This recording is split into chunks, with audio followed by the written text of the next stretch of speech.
মমতা বন্দ্যোপাধ্যায় তো এখান থেকে উত্থান, এটাই কি তার পতনের ঘন্টা বাজাবে বলছে? পতনের ঘন্টা বেজে গেছে, উনি বুঝে গেছেন। তবে সাইল নিয়ে কেউ চেল্লায়? এসআইআর নিয়ে ভারতবর্ষে কোন নেতা চিল্লিয়েছে? একটা নেতার নাম বলুন।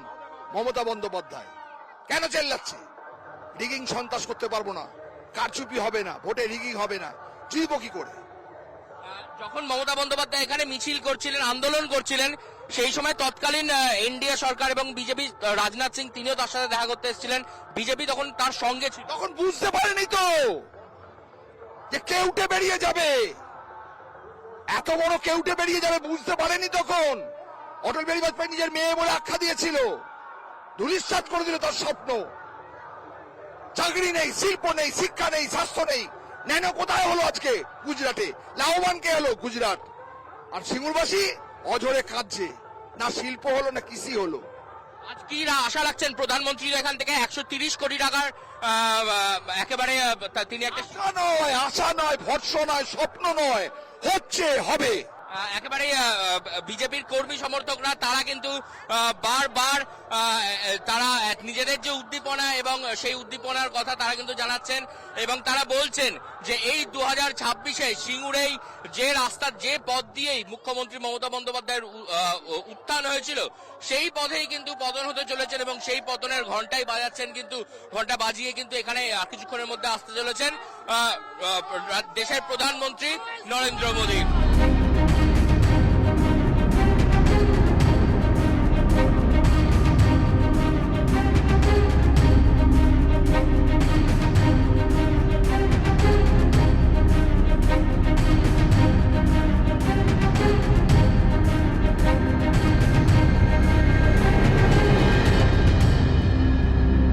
একেবারে মাথার উপরে দেখা যাচ্ছে যে টাটার কারখানা, সেই সিঙ্গুরের মাটিতে আজকে যখন সভা করতে আসছেন প্রধানমন্ত্রী নরেন্দ্র মোদী, সেখানে টাটার কারখানা একেবারে কার্যত মাথায় তুলে নিয়ে আসছেন একজন সমর্থক। একটু কথা বলবো, কি নাম আপনার? আমি গণেশ চক্রবর্তী, বিজেপি আরামবাগ সাংগঠনিক জেলার সহসভাপতি।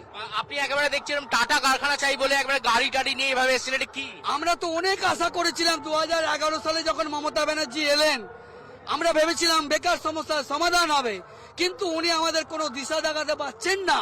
উনি কি বলছেন যে মুড়ি, চপ মুড়ি খাও, ঘুগনি মুড়ি বিক্রি করো, ডিম বিক্রি করো, তাহলে তোমরা কোটিপতি হয়ে যাবে। এই কারণে বেকার সমস্যা, বেকার ছেলেদেরকে নিয়ে উনি ছেলে খেলা করছেন। আজকে বেকারদের নিয়ে কি করছেন? যারা যোগ্য তারা রাস্তায় পড়ে আছে। তাই আজকে বেকার সমস্যার সমাধানের জন্য আমরা টাটা কারখানা চাই সিঙ্গুরে, এবং টাটার কারখানা হলে অনেক ভারী শিল্প পশ্চিমবঙ্গে আসবে এবং এটা একমাত্র মোদিজি পারে। তাই মোদিজির কাছে আমরা এই আবেদন নিতে এসেছি। আজকে কি আশা রাখছেন মোদিজি কি বলবেন? অবশ্যই আমরা মনে করি মোদিজি এই আমাদের আশা ফেরাবেন না এবং আমাদের টাটার কারখানা অবশ্যই সিঙ্গুরে হবে। আপনারা কি আরামবাগ থেকে এইভাবে আসছেন? আমরা হেঁটে হেঁটে আসছি, আরামবাগ থেকে হেঁটে হেঁটে আসছি আমরা। মাথায় টাটার কারখানা? হ্যাঁ, কারণ মোদিজি আমাদের কাছে ভগবান, তাই ভগবানের কাছে আসতে গেলে পায়ে হেঁটে আসতে হবে। তাই এখন টাটার কি অবস্থা, এখন সিঙ্গুরের কি অবস্থা? সিঙ্গুরে এখন আমরা দেখতে পাচ্ছি মানুষের মধ্যে অনেক পরিবর্তন এসে গেছে। মানুষ চাইছে আর এই মমতা চলবে না, এখানে কারখানা করতেই হবে এবং বিজেপিকে আনতেই হবে। যেমনটা একেবারে দেখা যাচ্ছে মাথার উপরে টাটার কারখানা নিয়ে পুরো একদম কারখানা সমেত একটা প্রতীকী তৈরি করেছেন, তৈরি করে একেবারে হেঁটে হেঁটে তিনি আসছেন, আরামবাগ থেকে হেঁটে হেঁটে আসছেন গণেশ, একজন বিজেপি সমর্থক। তিনি একেবারে নরেন্দ্র মোদী সভায় এসে উপস্থিত হয়েছেন এবং তিনি বলছেন যে সিঙ্গুর আবারও কারখানা চায়, সেই কারখানার জন্যই তিনি প্রতীকী স্বরূপ এই কারখানার একটা প্রতীকী রূপ নিয়ে এসেছেন। মমতা বন্দ্যোপাধ্যায় তো এখান থেকে উত্থান, এটাই কি তার পতনের ঘন্টা বাজাবে বলছেন? পতনের ঘন্টা বেজে গেছে, উনি বুঝে গেছেন। তবে সাইল নিয়ে কেউ চেল্লায়? এসআইআর নিয়ে ভারতবর্ষে কোন নেতা চিল্লিয়েছে? একটা নেতার নাম বলুন। মমতা বন্দ্যোপাধ্যায়। কেন চেল্লাচ্ছে? রিগিং সন্ত্রাস করতে পারবো না, কারচুপি হবে না, ভোটে রিগিং হবে না, জিতব কি করে? যখন মমতা বন্দ্যোপাধ্যায় এখানে মিছিল করছিলেন, আন্দোলন করছিলেন, সেই সময় তৎকালীন এনডিএ সরকার এবং বিজেপি রাজনাথ সিং তিনিও তার সাথে দেখা করতে এসেছিলেন, বিজেপি তখন তার সঙ্গে ছিল। তখন বুঝতে পারেনি তো যে কেউটে বেরিয়ে যাবে, এত বড় কেউটে বেরিয়ে যাবে বুঝতে পারেনি তখন। অটল বিহারী বাজপেয়ী নিজের মেয়ে বলে আখ্যা দিয়েছিল, ধূলিসাৎ করে দিল তার স্বপ্ন। চাকরি নেই, শিল্প নেই, শিক্ষা নেই, স্বাস্থ্য নেই। ন্যানো কোথায় হলো আজকে? গুজরাটে। লাভবান কে হলো? গুজরাট। আর সিঙ্গুরবাসী অঝরে কাঁদছে, না শিল্প হলো না কৃষি হলো। আজ কি আশা রাখছেন প্রধানমন্ত্রী এখান থেকে 130 কোটি টাকার একেবারে তিনি একটা আশা নয়, ভরসা নয়, স্বপ্ন নয়, হচ্ছে, হবে। একেবারে বিজেপির কর্মী সমর্থকরা তারা কিন্তু বারবার তারা নিজেদের যে উদ্দীপনা এবং সেই উদ্দীপনার কথা তারা কিন্তু জানাচ্ছেন এবং তারা বলছেন যে এই 2026-এ সিঙ্গুরেই যে রাস্তার যে পথ দিয়েই মুখ্যমন্ত্রী মমতা বন্দ্যোপাধ্যায়ের উত্থান হয়েছিল সেই পথেই কিন্তু পতন হতে চলেছেন এবং সেই পতনের ঘন্টাই বাজাচ্ছেন, কিন্তু ঘন্টা বাজিয়ে কিন্তু এখানে কিছুক্ষণের মধ্যে আসতে চলেছেন দেশের প্রধানমন্ত্রী নরেন্দ্র মোদী।